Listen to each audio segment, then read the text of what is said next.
Well, good evening, good morning, good afternoon, global population. Sam Fisher here. Say hello, Will.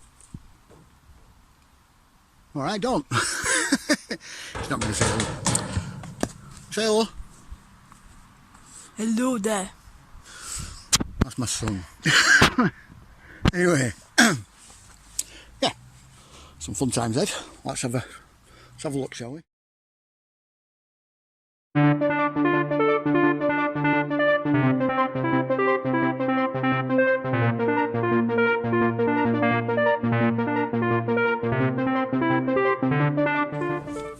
So, I've been kind of out of the loop for a bit. Not really paying much attention to most things that are going on and concentrating more on getting this sequel to Legion Saga done and starting a new project, which is the book version for Epics Wars and maybe Alien Sect.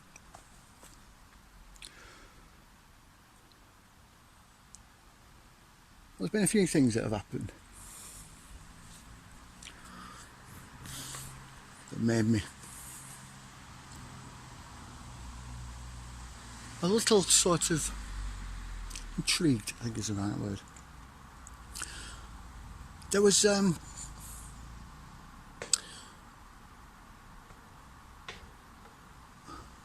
apparently a very long sort of presentation by an organisation called True the Vote going on about the election rigging and the voting machines and everything else. Now, I'll admit I haven't watched it. That wasn't what interested me.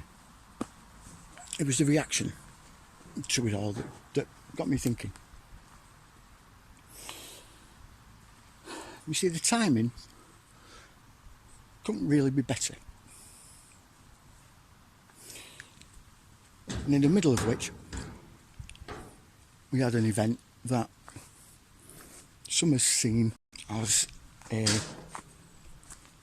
major boon for Trump for his 2024 bid.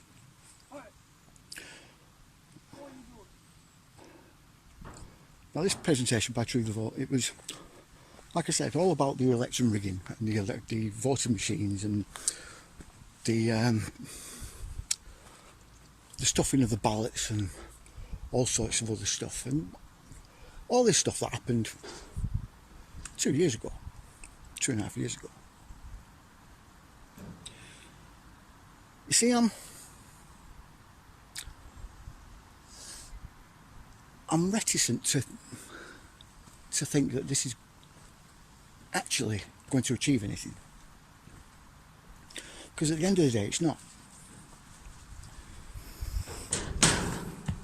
I mean, what's going to happen if you get a court case? They're not going to remove the president.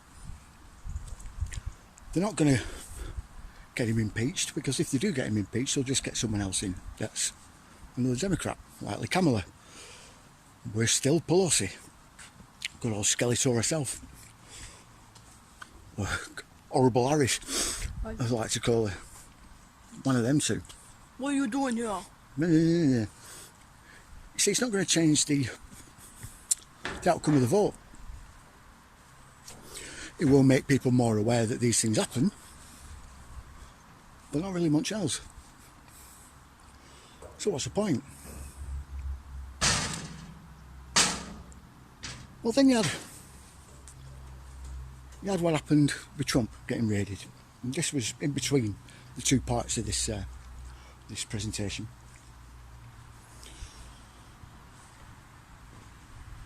And just the seeming sort of idiocy that a move like that represents. If it indeed was the deep state that did it. See, it makes no sense. No sense whatsoever. If they're trying to make Trump look bad, they've just done exactly the opposite. Again, rookie move. If they were trying to catch him out with something, maybe pin something on him, again, backfired, rookie move. Everything really points to this helping Trump.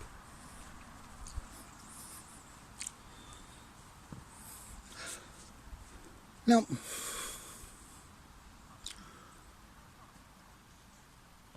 this has done a couple of other things, admittedly. Number one, it's shown the corruption and the seeming ease at which this corruption can be used at the highest levels in the courts. Okay? It just proves that the judicial system in America is completely buggered. Completely. I mean, the judge who signed off the warrant was part of Epstein's lawyers' legal team, finding himself as a judge. It shows corruption in the FBI, shows that they're not really fit for purpose, they're just a political tool. They raided Trump's home without him being there, without him, without telling anyone. They just raided his house. They knew he wasn't going to be there, that's why they did it. They went through the entire house, even through Melania's drawers and her wardrobe, looking for something. Something that the National Archives states was top secret. Oh, okay. Can you declassify any documents you want, right? And keep them? Isn't he allowed to do that? Of course, the National Archives turned around and said, "Well, yeah, but he didn't do that. He missed sending something back that he should have done." Oh, fair enough. Why didn't you just ring him up?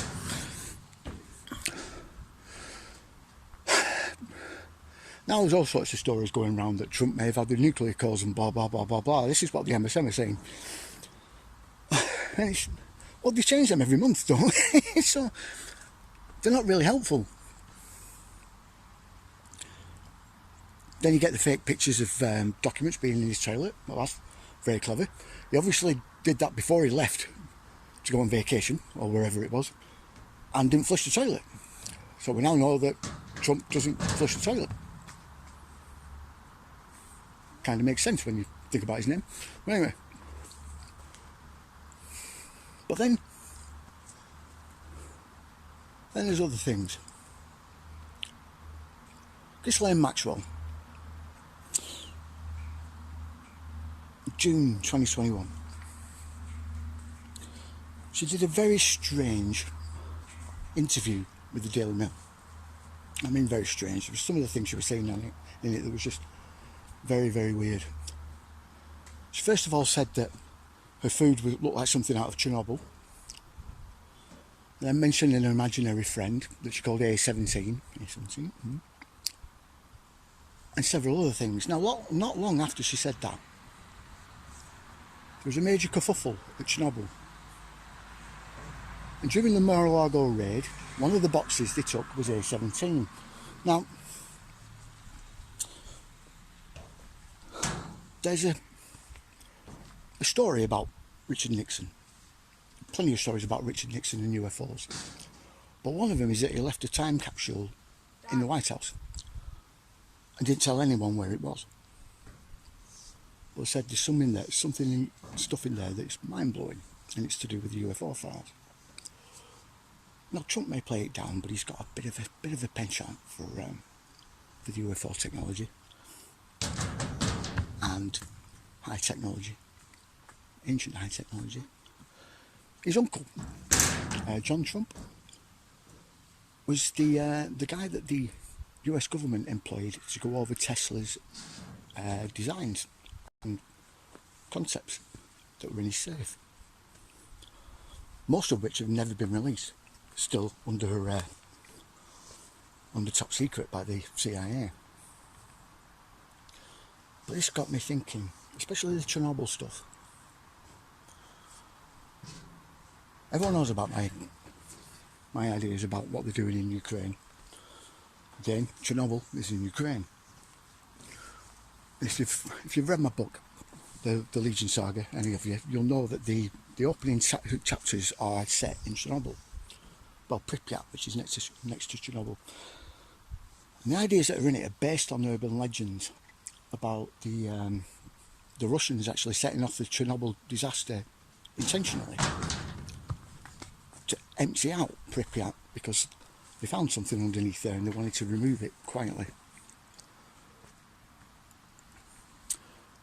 but never could. It was still there apparently. Dad. Now, what? What do you mean by that? What do you mean? What do I mean by that? I'm trying to tell him. Give me a chance.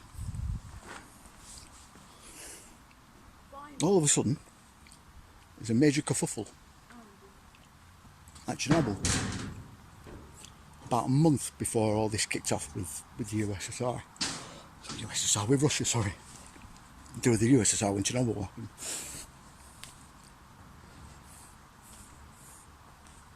You see, you had that in with tunnels under Odessa. Yes, tunnels, 3 levels of tunnels under Odessa. Yeah? Down in the southwest, which is still Donbass. It's the last city before you get to Moldova, the border of Moldova is Odessa. Right on the Black Sea coast. Black Sea coast again, yeah? Azovstal's not far away from that, it's just on the other side of the country. Crimea is slap bang in the middle. You have all the way up at the top, Pripyat. She's just on the border of the, I've forgotten the bloody river.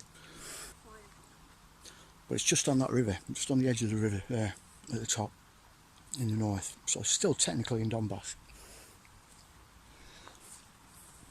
Then you have all the other archaeological discoveries in northern Ukraine that have been discovered over the past few years. You have the Sarachina incident in Bulgaria a bit further down. You have all the weird stuff going on in Romania, Transylvania and all that lot in there, yeah?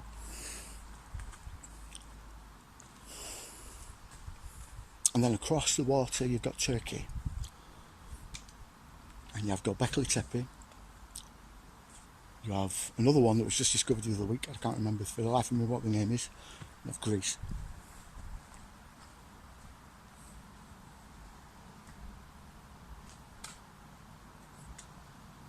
They found something. And finding some things. I think what's in that box. I think that's what's in that box.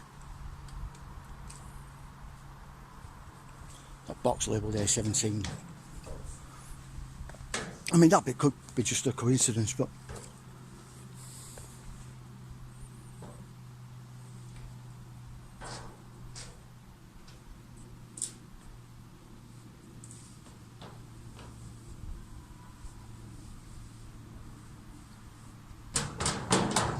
what a dick.